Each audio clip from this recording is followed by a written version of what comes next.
The Barbies represent dreams of the young girls see their futures through them and are inspired by them. There are different Barbie dolls: writer, lawyer, doctor, politician, pilot, astronaut.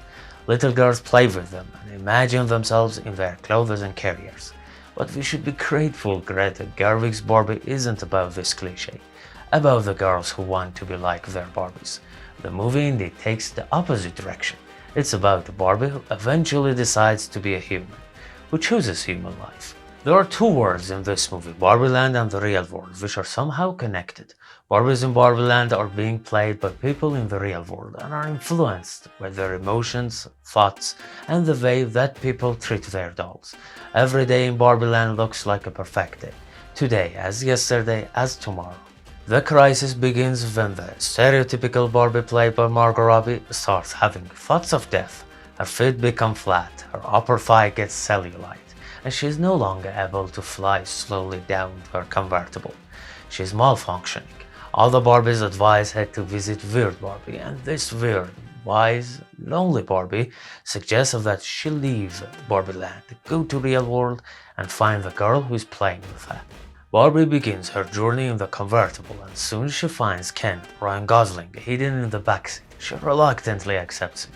Together they progress through various phases of the journey to enter the real world. In Los Angeles, Barbie finds the girl who played with her and cheerfully says hello. That girl named Sasha cruelly rejects her and articulates all the criticisms surrounding the Barbie phenomenon since its inception. You represent sexualized capitalism, unrealistic physical ideals, rampant consumerism. You're a fascist. Barbie begins to cry. Meanwhile, Ken returns to Barbieland and changes it to Kendomland, where Kens rule. He was inspired by his experience of the real world, where men control everything. When Barbie comes back to Barbieland after escaping from the Mattel, she's shocked by the changes and after an initial disappointment, becomes determined to take back Barbieland. As you might expect, Kens lose and Barbies, through deceptive plans, take the reign again. This was a summary of the plot, yet Barbie movie is one of those movies that can be reduced to a mere plot summary or even its entirety. It's much more than that. The details are stunning, the casts are fabulous, the production design is beyond words. I'm involved in visual and dramatic nuances of the movie. Notice how delicately Barbie is turning to a human. In the real world she learns to cry, tears rolling down her cheek. It seems to be the first step for her in becoming a human, like a baby who upon entering this world cries. Or how the scene in which Barbie tells the construction workers that she doesn't have a vagina is referenced again later at the end. The final scene of the movie is surprising, humorous, suggestive and clever. Few scenes can be described by all of these adjectives. I'm here to see my gynecologist, Barbie says in the last shot. Greta Gerwig intends to assure us that the doll has been fully transformed into a human, even in the most private part of her body. We see Margot's eyes shine and her smile is continuous. She's thrilled because she now has a vagina.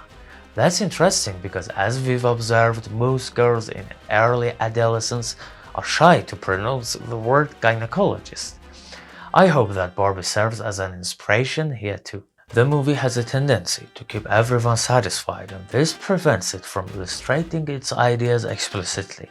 Consider Mattel, the company behind Barbie, whose CEO speaks about female agency, while not having a single woman in the company's board. We take this deliberately inserted paradox in the plot as a rebuke of Mattel, but the simplicity and the idiocy of those men somewhat absolve them.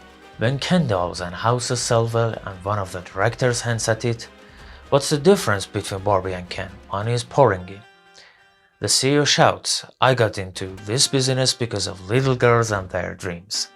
So Greta Gerwig's specific stance toward Mattel remains somewhat unclear, and perhaps this is the point she intends.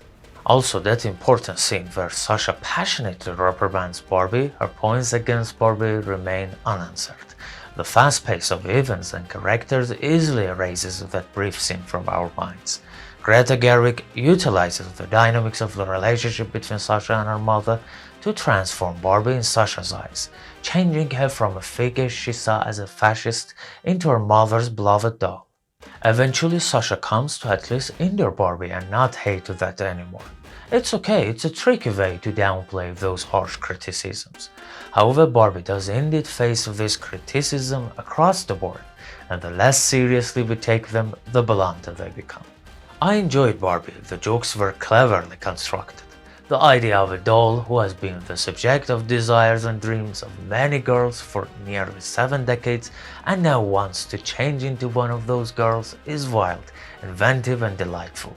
Even though the change that apparently makes her the happiest is the sense of having a vagina. Thanks for watching and please subscribe to help me improve my channel. Like my video and comment on it. I'm curious what you think about my reviews.